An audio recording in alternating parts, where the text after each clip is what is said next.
Kritikal ang lagay ng isang batang 9 na taong gulang matapos pagsasaksakin sa loob mismo ng kanilang bahay sa Plaridel, Bulacan.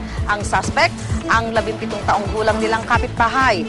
May live report si GMA News stringer Romel Ramos, exclusive. Romel? Susan, agaw buhay sa paggamutan ng 9 anyos na itinago sa pangalang Jinky.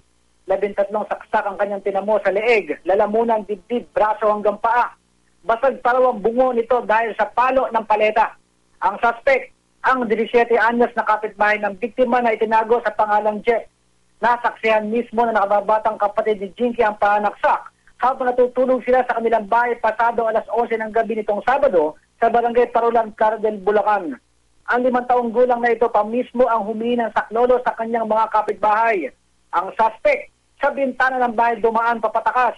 Habang nasa pagamutan ng biktima, ang suspect na si Jeff ay nasa kustodiya naman ng kanyang mga magulang.